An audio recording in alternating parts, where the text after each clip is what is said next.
అందరికీ నమస్కారం అండి. చాలా రోజులతో మళ్ళీ కలుసుకుంటున్నాం. మా ఓమిలోటి ఓమి ఏమో ఆవకాయ చేస్తాను అమ్మ, ఆవకాయ చేస్తాను అని మా అమ్మకి మా మిసెస్కి వారసురాలుగా తయారయ్యి ఆవకాయతోనే తన ఫస్ట్ వంటకం స్టార్ట్ చేస్తానని మొన్నటి నుంచి కూర్చుంది. కాబట్టి ఆవకాయ కోసమని మా అమ్మకి చెప్పి అన్ని ఐటమ్స్ తెప్పించుకుంది ఎలా చేయాలని. తెల్లారి కొద్దిగా ప్రాక్టీస్ చేసింది. ఇప్పుడు కొద్దిగా హెవీగా చేస్తానని చెప్పి కూర్చుంది. ఇప్పుడు మా మమ్మీ చేస్తుంది.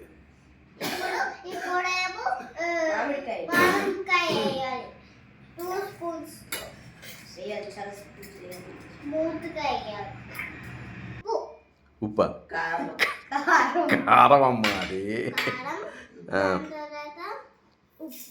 ఉప్పు,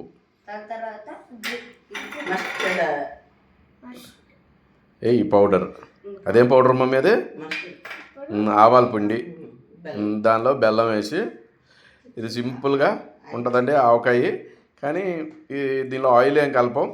సరదాగా పిల్లలు రెగ్యులర్గా తినడానికి వాటికి బాగుంటుంది, రుచికరంగా ఉంటుంది. పచ్చి ముక్కలు ఇవి 4 కాయలు తీసుకొని చక్కగా కోసాము.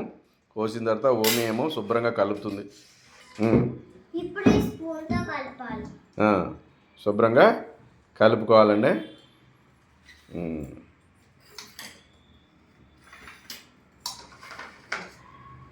లెఫ్ట్ హ్యాండ్ రైట్ హ్యాండ్ 2 వాడేస్తుంది మా ఓమి. ఏమవుతుందో ఏంటో.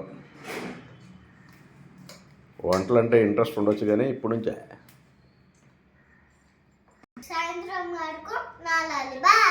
బాయ్ నానిన తర్వాత సీసాలు తీసుకొని లైక్, షేర్, సబ్స్క్రైబ్ చేసుకోండి. ఇంతేనండి, చాలా సింపుల్ అండి ఇది.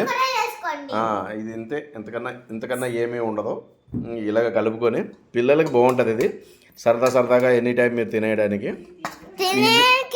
ఈజీగా ఉంటుంది. ఒక సీసాలో తీసుకొని దాచిపెట్టుకొని పిల్లలు ఎప్పుడైనా కావాలన్నప్పుడు సరదాగా తీసుకొని తినేసేయడమే. నిల్వ ఆవకాయ కాదు, ఒక 1 మంత్ 2 మంత్స్ అయితే ఉంటుంది, అంతకన్నా ఎక్కువ అయితే ఉండదు. ఎంత ఎర్లీగా అయితే అంత ఎర్లీగా తినిస్తే బాగుంటుంది. ఆయిల్ లెస్, దీనిలో ఆయిల్ ఏమి వేయక్కర్లేదు. బాయ్. సీసాలు వేస్తున్నప్పుడు మాట్లాడుకుందాం.